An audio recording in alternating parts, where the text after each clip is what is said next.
Namaskar. Intellectual disabilities and Mahakavi Kalidas. Is there a relationship?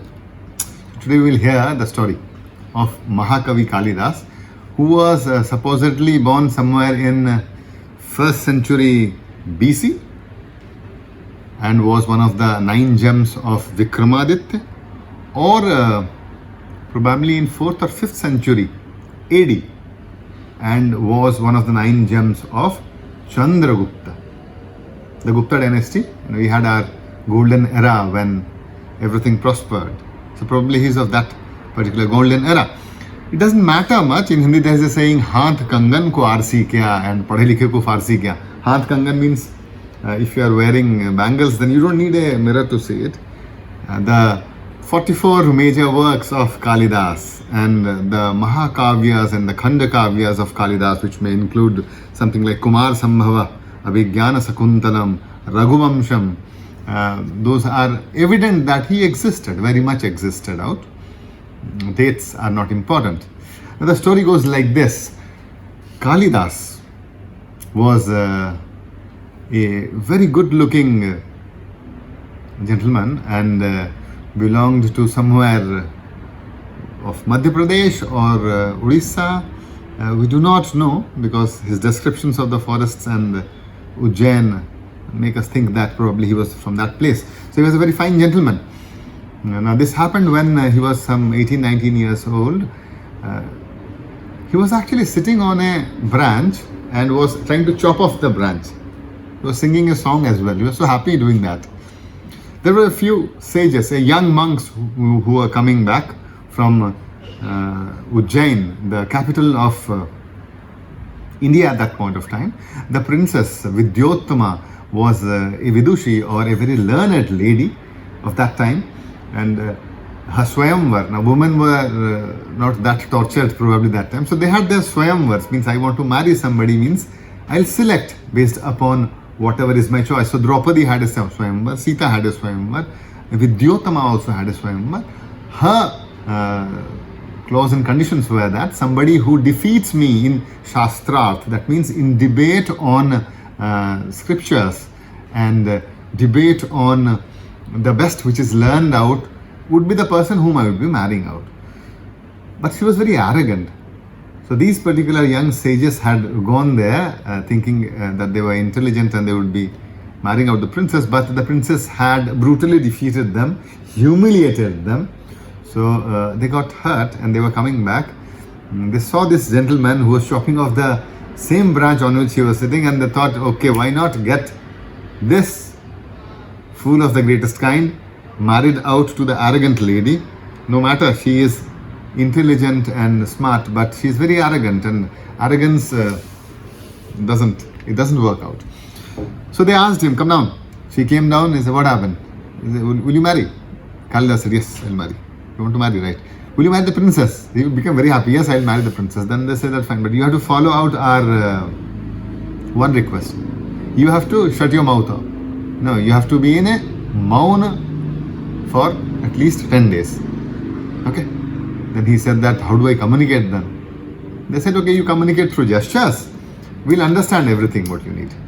You need food and good clothes. No, we are going to the king's palace, so everything would be there available. Need not speak out anything. That is the only condition. So they took, and he was good looking, so they just took him, decorated him, and they took him to the king's court, and Vidyottama was there in front of everybody, and they said, he is our youngest Muni, the most good looking and the most capable. He's into a Mauna Vrat, but he wants to have a debate, and he is here for 15 days. So Vidyottama said, no problem. The most profound knowledge cannot be spoken out. So I'll understand. We'll use gestures. They said, okay, fine, we'll use gestures. So the Shastrarth or the debate started, and in the debate, Vidyottama would be asking out questions. So a few questions, She said like this and smiled at Kalidas. Kalidas looked, thought something, did like this and looked at her with a stern face. So the sadhu said, the Muni said, sadhu, sadhu, wonderful, wonderful, great, great, great. Vidyutama asked, what great? And the sadhu said, look, you said there are 5 sense organs. Pancha Jnanendriya, Pancha Karmendriya. Okay. So Jnanendriya means something which brings in senses, eyes, ears, the tongue, the nose, the skin. Karmendriya means the eyes, legs are the Karmendriya for that, and the tongue is both the Karmendriya and the Jnanendriya. Similarly, so the 5 Karmendriyas and 5 Jnanendriya. Then why did Kalidas show like this? Then they said that he showed like this because sensory inputs are of no meaning if it is not processed and integrated by the brain. Look, this looks like a brain now. So only if it is integrated, strength comes in, meaning comes in. Wonderful, wonderful. But Kalidas thought, what does it? So he did some expression like this. Then the other Muni, they patched up. He said, oh yes, he is saying not just one meaning, there are 2 meanings out of it. The second meaning is that you said the Pancha Bhuta, the 5 elements, the Agni, the fire, the Akash, the space, the Vayu, these 5 come together, and these come together. These are the things which are seen around, and these are the things which matter. But our Muni Kalidas says, if they don't come together in proper proportions, the way all the 5 fingers of these hands are not equal, they come in proportion to form a club. Only then power comes in. Only when all the 5 proportions come together, the body is formed. Anything which you see around is formed by proper combinations. They said, okay, fine, fantastic, sadhu. Next question. So Vidyutama looked at Kalidas and said, what? Kalidas again looked at her with deep eyes and said, everybody says, sadhu, sadhu, sadhu, wonderful, wonderful, wonderful. Then again she asked, what is he saying? Then they said, look, you said God is one, everything is one. But our Muni is saying, correct, everything is one. Ultimate truth. But actually, it projects itself in 2 forms. That is something which is visible, something which is invisible. That is the Advaita. Means not 2, Advaita, not 2. So it looks like 2, but actually it's 1. So he is indicating, to live in this world, we have to respect out what is visible and what is invisible. Just the invisible won't do. Sadhu, sadhu. Many questions like this. And finally was married. So on the day, everything happened. So he was into the Mauna Vrat, so they will not come together. Finally, after some 10 days when the Mauna Vrat was over, they came together. The same night there was a donkey which was screaming loud somewhere. Kalidas passed out a comment on the donkey which indicated that he was one major person who doesn't know anything about literature, who doesn't know anything about science, who doesn't know anything about nature, nothing. So after a couple of conversations, the princess came to know about it and knew that she has been fooled. So she ordered the guards to pick up Kalidas and throw him away. Humiliated, and he fell down on the crossroads. People were laughing at him. He was so humiliated that he walked down and started a severe penance. And he sat down with all his effort, called Ma Saraswati, and Saraswati appeared. And she said, okay, fine, open up your eyes. What do you want? Kalidas said, look, I have been humiliated. And I have been humiliated by my wife. In the city of Ujjain, where I should have been the prince, I want to become the most learned man of the entire world. Ma Saraswati looked at his eyes and said, look here, what I can see. You would be a hardcore, less learned person, a stupid, for 7 births. That's what I can see through. Kalidas said, no, I'm sitting here. I have come to you. You have to do something. So the parable says that Saraswati swallowed him and vomited, swallowed, vomited 7 number of times. And the 7th number of time, there was a spark in his eyes and there was a radiance around him. Kalidas had become the learned.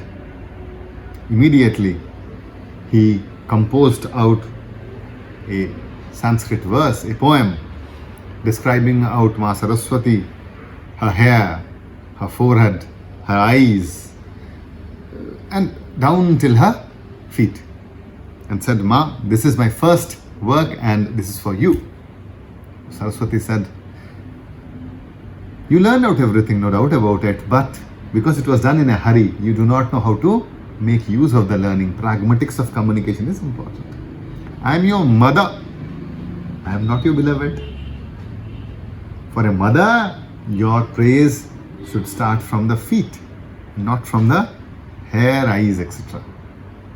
So as you have done this error and as you have learned it out in a hurry, as the entire process was speeded up, you will be the most learned, no doubt about it, but you will never win in the state of Ujjain. Not from anyone. So there are multiple number of stories how he gets humiliated and defeated in the state of Ujjain, even from villagers. So in Orissa we have heard multiple number of stories like that. So now he has learned this up and he walks down to Ujjain. So it was evening time. The sun was just setting down in the horizon and Vidyotama along with her Shakhis or her friends was there near a lotus pond. So one of the lotus flowers was just swaying out like this. And Vidyotama would be asking, why is this particular lotus flower swaying out? And people would say, some breeze is there, some animal is there, something. No. There's a synchrony into it and there's no breeze around there.